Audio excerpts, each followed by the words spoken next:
Nikol Pashinyan has been elected as the Prime Minister of which country? ये 4 options हैं। Correct option है Armenia. ये MCQs majority exam में पूछे जाते हैं, CSS, NTS, PPSC, FPSC के एग्ज़ाम में। When Turkish president recap 26 June. Foundation stone.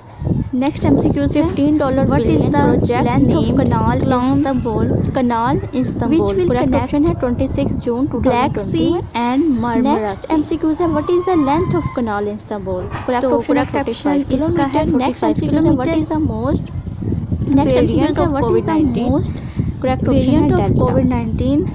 Correct option है डेल्टा।